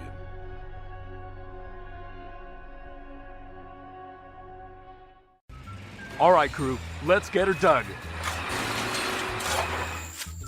Honey, want to give me a hand? I'm planting that tree, remember? No matter how large or small your digging project may be, no matter how urban or rural, you must always call 811 before any digging project. 811 is our national one-call number, alerting your local utility companies to come out and mark any lines they have near your dig site. You must call 811 at least 2 to 3 business days before any digging project, so you can avoid hitting our essential buried utilities. This includes natural gas and petroleum pipelines, electric, communication cables, and water and sewer lines. So before you do this or this, make sure you do this. For digging projects big or small, make the call to 811. Brought to you by Common Ground Alliance.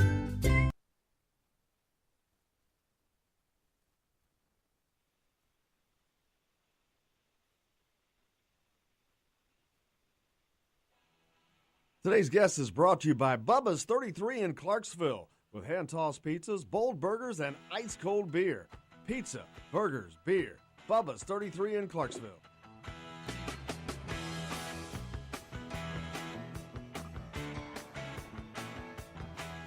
Welcome back to Indiana Sports Beat. Thanks a lot for joining us. Joined now by one of the greats from Indiana's past, a member of the 81 National Championship team, Steve Risley. Steve, thanks a lot for joining us, man.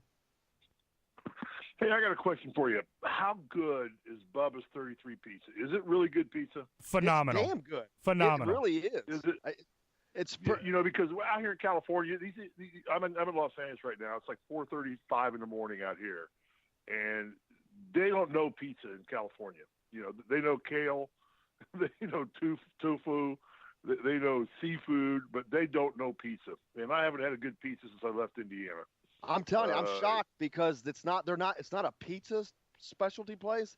So the fact that their pizza is that good, it's pretty surprising. But all their food's amazing, and that's no BS, man. It's pretty dang good. I mean, I have not been able to find a good pizza, either a flat pizza or a deep dish pizza. I've been out here about 2 years now, and I have not had a good deep dish pizza in God knows how long. So if Bubba's is there such thing as a good deep ship dish out a pizza to be frozen to me, I'll give you my address. Send me one out frozen that I can cook in my oven. I'm going to work on getting that done. I will work on getting that done with one exception. There's no such thing bless as their hearts if they'll do that for me. Yeah, if they'll do that for me, I would promote Bubba's 33 Pizza on our show, on the GrillingTruth.net, on everything, and I just want a good deep dish pizza.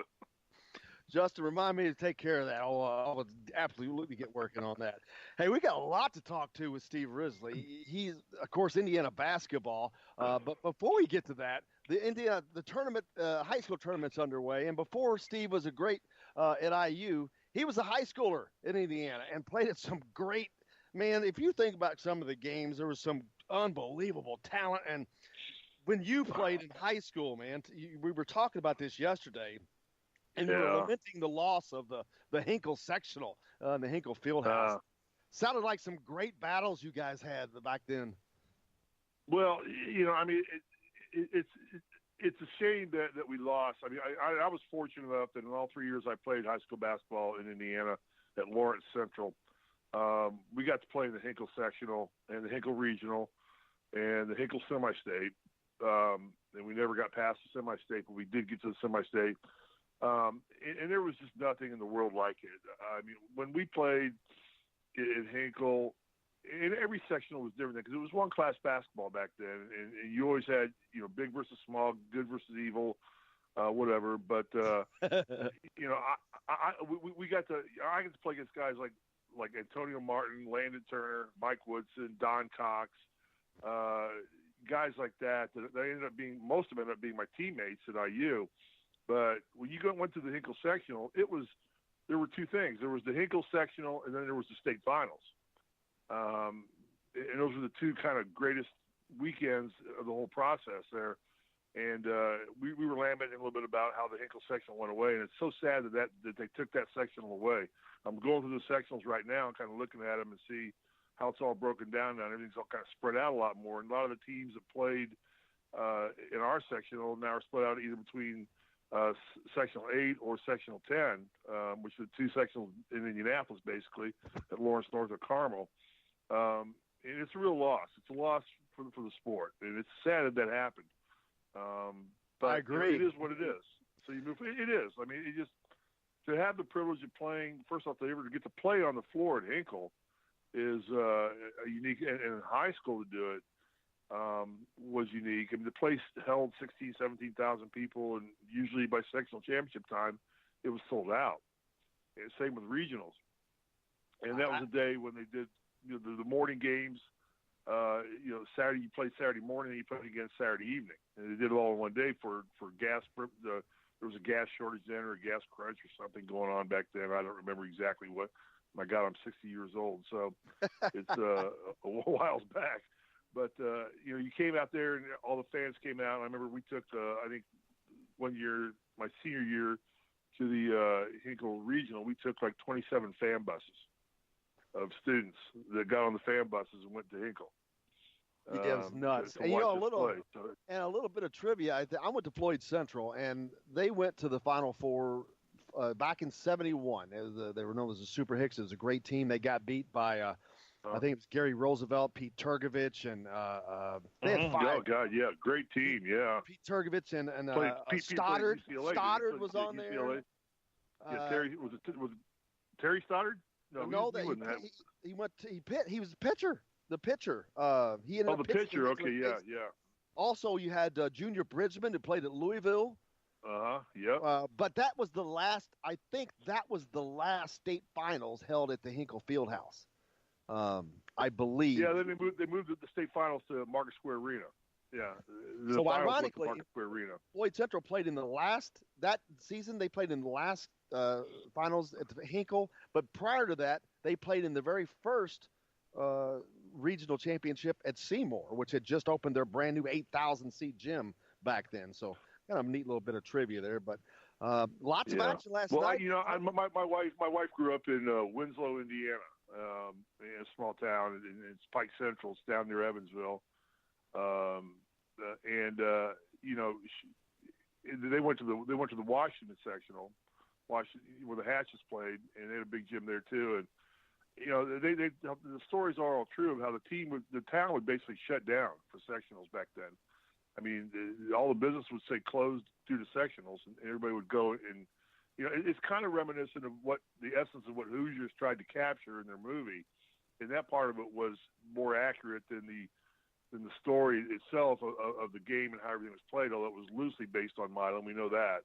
But, there was such a romanticism about it back then for high school basketball in Indiana that just when they went to class basketball, I get the fact that they wanted to have more participation trophies and dole out more trophies and give more people an opportunity to play. But the romanticism of all people playing in one tournament going away and everybody coming away with one champion, we knew who the champion was. And I knew that in my years in high school, we knew who the team to beat was, who was the defending champion. Now, I couldn't tell you who's won a state championship in Indiana in any class probably in the last 10 years. I have to look it up. I would have to Google it. But now I can tell you one. I can tell you New Albany won a couple of years ago. I can tell you Warren Central won.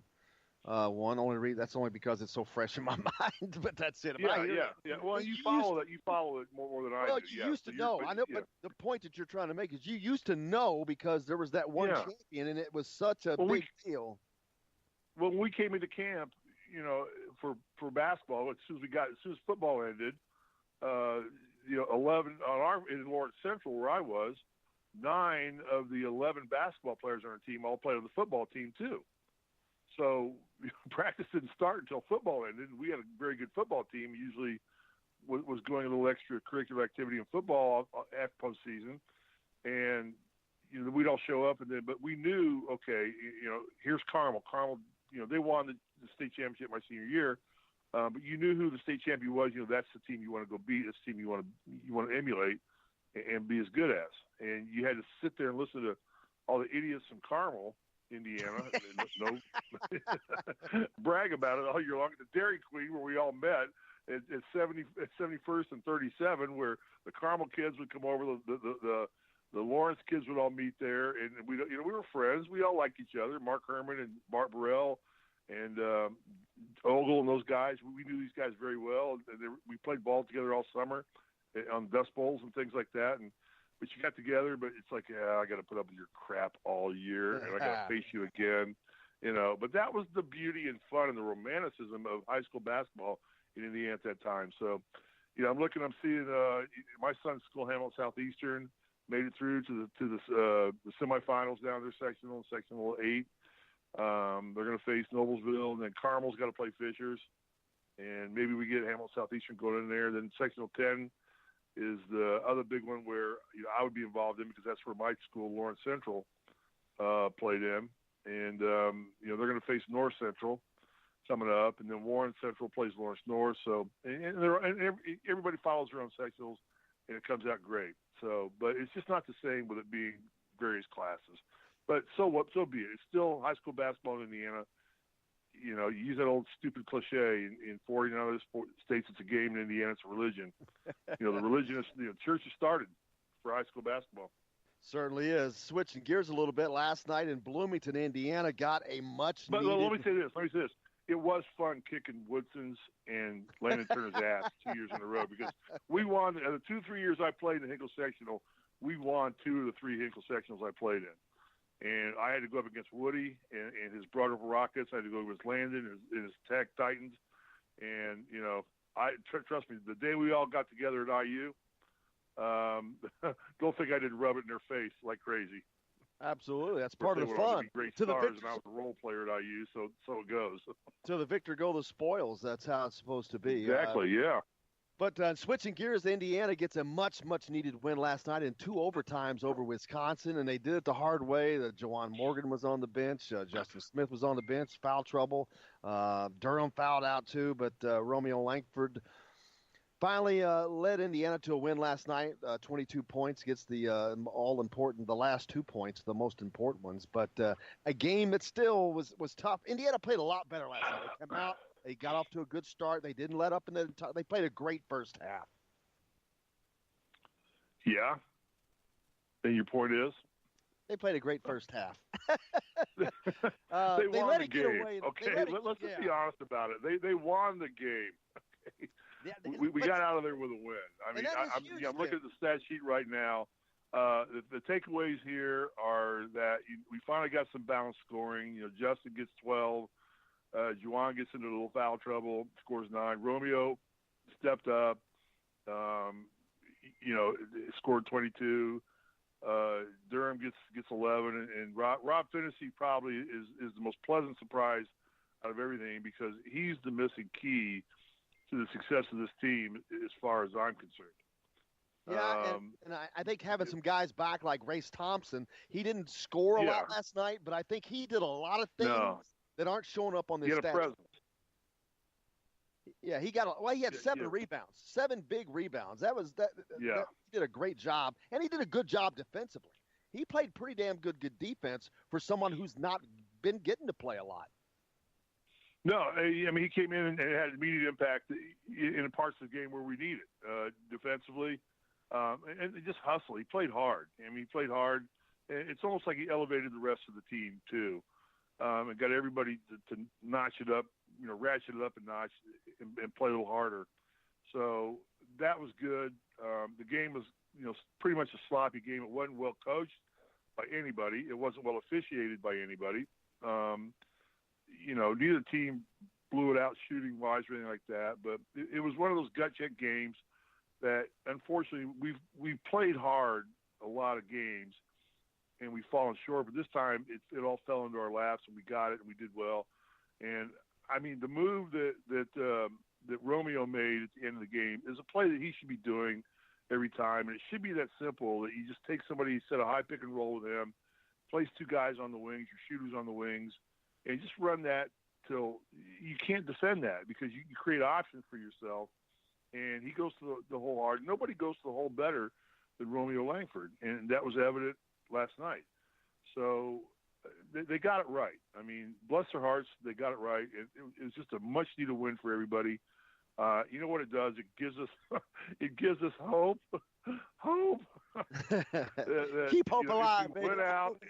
If we went out and we went out and we make a strong showing in the Big Ten tournament, we might get in as a play-in team or something like that. It's still a hope, but if this team wins out and win 2 games in the Big Ten tournament, to me, there's no question they're in. That'll put them at 20 wins, and there's no way in hell this team with 20 wins and the wins, because not only that, they've already gotten several great wins. The wins that they have. Right, we had the quadrant one, the old quadrant 1 wins and all that crap that's going on with all that ranking. Yeah, we'll have plenty of quadrant 1 wins because last night would be a quadrant 1 win, wouldn't it? Yes, and then Saturday they get another opportunity because Michigan State comes in, and they're more shorthanded than they were when Indiana beat them at East Lansing. Yeah, I thought Wisconsin would actually be a harder game to win than Michigan State would be. Now we'll see, because Michigan State is so well coached by Tom Izzo that this is a time when Izzo starts getting his team really dialed in. But I mean, he's shorthanded, so it's a tough year for them. But still, Dane Fife is one of their lead assistant. It's a tough situation. Dane knows Assembly Hall as well as anybody that's played there. He knows how that crowd reacts and can get that team ready to go. So it's a tough game, but if we can pull that one off, and then we've got to go. I think we're to go to Ohio State. Yep. We play at Ohio. Everything's at home except for a game at Illinois, I believe. It's at Illinois. Then we got Rutgers at home. Yes. So if we can get past this game, at Illinois is so bouncing all over the place. If you catch them on a bad day, you're gonna have a dogfight. If you catch them on a down day, you're gonna be able to get out of there with a win.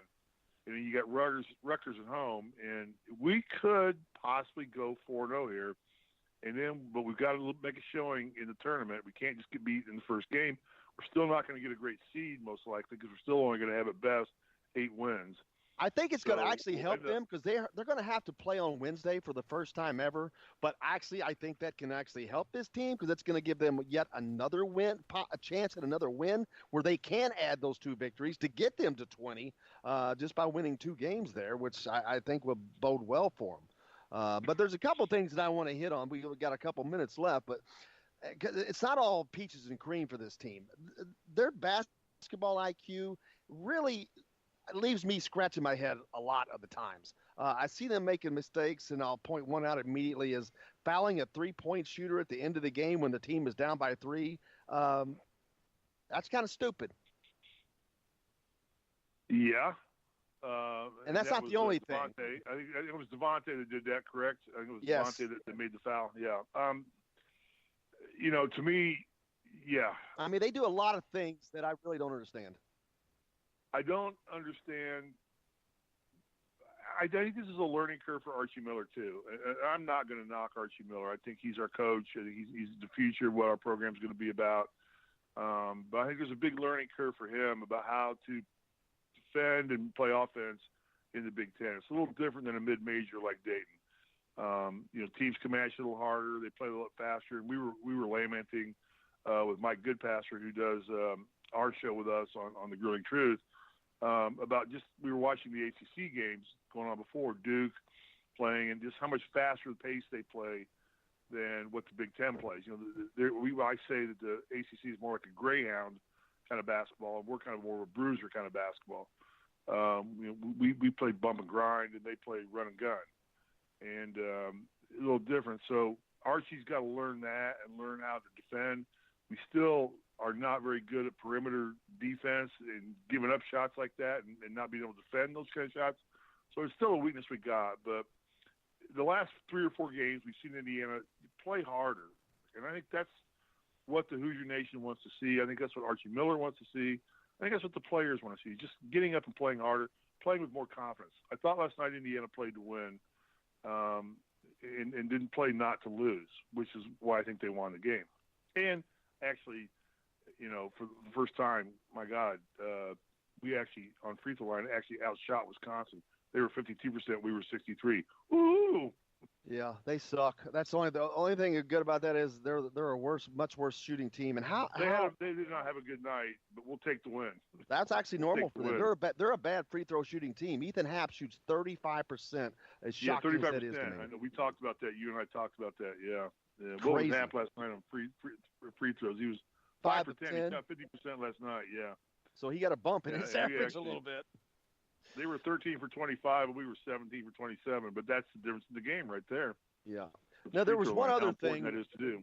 There was one other thing that stood out toward the very end of the game. There were a critical position, and Romeo had a great night. But there was a possession that he stood in the corner like he does a lot, and this was right in front of the IU bench for the entire possession and never touched the ball and never moved.